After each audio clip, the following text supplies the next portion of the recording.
Coralia Mira vous raconte les instants magiques de Coralia. Magie, astrologie, alchimie, spagyrie.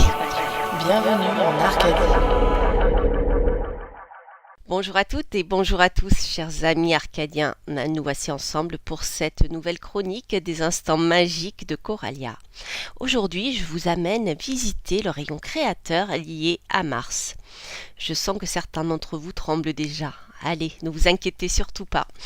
Si vous avez suivi la chronique sur le rayon de Saturne, vous avez bien compris qu'une planète communique tant par ses attributs positifs que négatifs. En effet, tout possède son contraire. Pour ceux qui souhaiteraient écouter la chronique sur les 7 rayons créateurs et sur Saturne ainsi que Jupiter, vous pourrez écouter le replay sur Coralia Mira dans l'équipe d'Arcadie ou encore sur ma chaîne YouTube. Pour résumer ce que sont ces 7 rayons créateurs, on pourrait dire qu'il existe un principe créateur.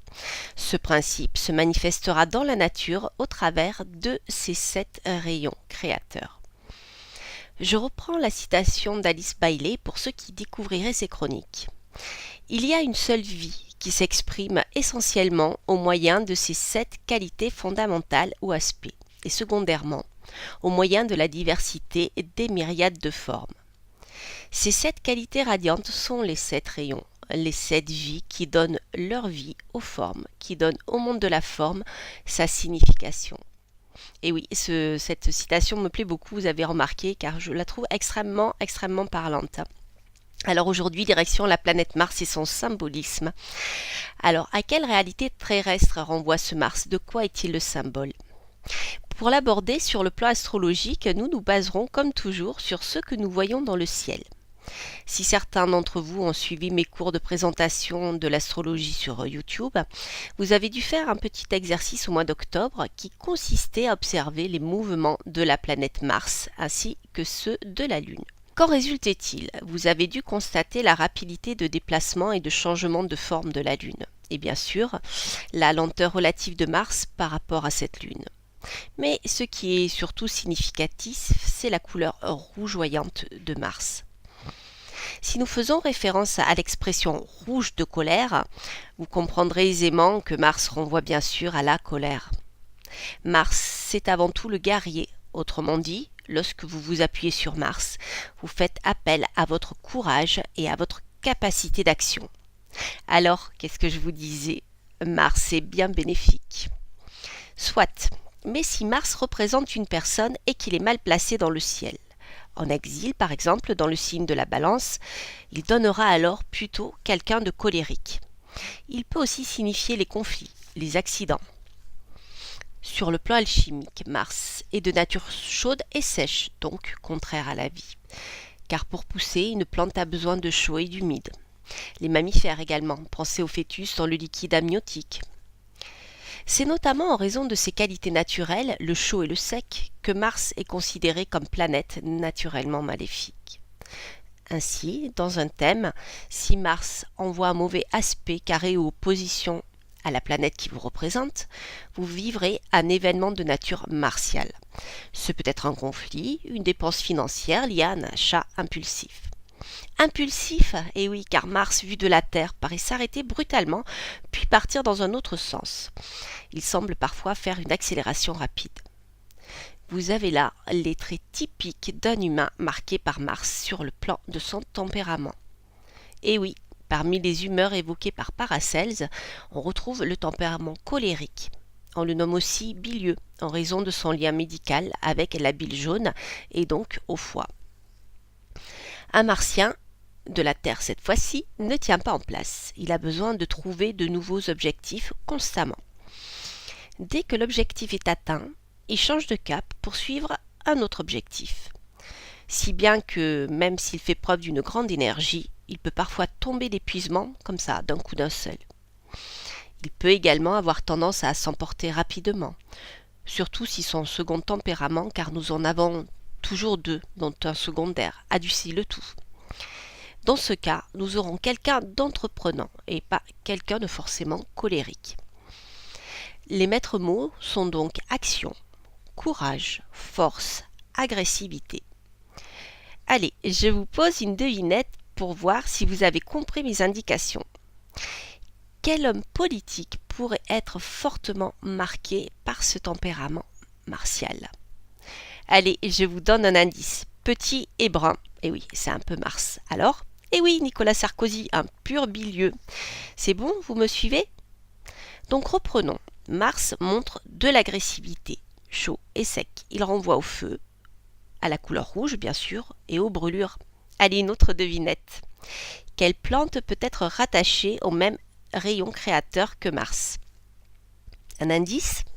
Allez, une plante épineuse et ou irritante. Alors, vous trouvez?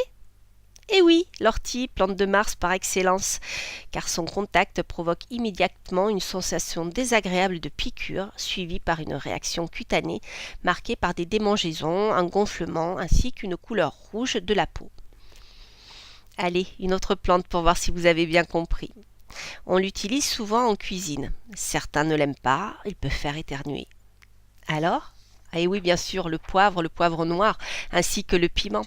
Par exemple, le piment de Cayenne, style langue de feu. La moutarde également, la racine de gingembre. Et oui, notre gingembre n'a pas usurpé ses vertus stimulantes, notamment en matière sexuelle. On le retrouve comme ingrédient dans de nombreux rituels d'amour en Asie et en Afrique. Car l'énergie sexuelle, ne l'oublions pas, est liée à la force de vie dont déborde Mars. Mais le gingembre est bien plus intéressant que cela.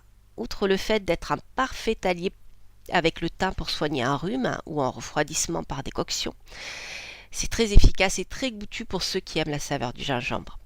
Le gingembre peut être utilisé dans un rituel magique, tout simplement, si vous avez besoin de courage pour un rendez-vous professionnel, si vous avez besoin d'augmenter votre confiance en vous, pour entreprendre une nouvelle activité, ou bien de l'agressivité, si vous avez besoin de faire preuve d'agressivité pour faire face à un enquiquineur, gagner un procès par exemple.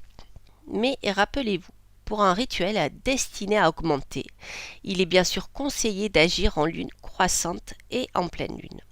Le mardi en jour de Mars, de même en heure de Mars.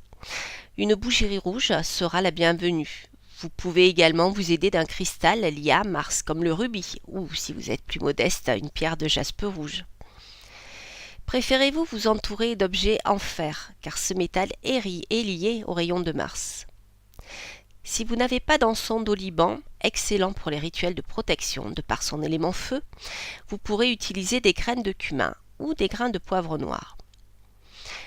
Vous connaissez également mon amour pour les animaux certainement. Aussi, je terminerai cette chronique avec mes amis, qu'ils soient à poil, à plumes, avec des écailles, des ailes rampant, etc. Je vous pose donc une dernière petite devinette. Si nous suivons la loi des correspondances, quels sont les animaux reliés au rayon de Mars? Et oui, bien sûr, les animaux venimeux, car leur piqûre peut être irritante, voire plus, mais aussi les fameux animaux faisant preuve d'une très forte énergie. Si nous faisons un tour chez les serpents venimeux comme la vipère ou encore le scorpion avec son dard menaçant, vous comprenez bien le rapport avec Mars. Et oui, certains natifs du signe du scorpion, signe solaire astrologique, ne peuvent s'empêcher de piquer. Pour tout et n'importe quoi, ce qui rend parfois les relations sociales tendues. Mais je m'égare. Le cheval est un animal lié à Mars, par sa grande liberté lorsqu'il le peut, sa force et son énergie. Lorsque vous avez besoin d'accomplir une tâche avec rapidité et précision, le cheval peut être un excellent allié. Quant au scorpion, il vous sera d'un grand secours lorsque vous avez besoin de vous appuyer sur votre force intérieure et que vous manquez de confiance. Il vous aidera à percevoir les changements vibratoires de votre entourage pour passer à l'attaque si besoin. Parce que le scorpion, l'animal, je vous parle, son énergie est très liée également à l'intuition. La capacité de percevoir et le courage sont les maîtres mots de cet esprit relié à Mars, avec lequel vous pouvez travailler si vous vous connectez à lui. Voilà, chers amis arcadiens, j'espère que cette nouvelle chronique vous aura ouvert de nouveaux horizons. Ce ne sont que quelques pistes de recherche que vous pouvez compléter en faisant d'autres recherches, bien sûr. Je suis sûre que vous deviendrez bientôt des mages accomplis. Allez, je vous dis à très bientôt sur Radio Arcadie pour de nouvelles aventures magiques tous les premiers samedis du mois à 10h45 dans les News Arcadie. Coralia Mira vous raconte les instants magiques de Coralia. Magie, astrologie, alchimie, spagyrie.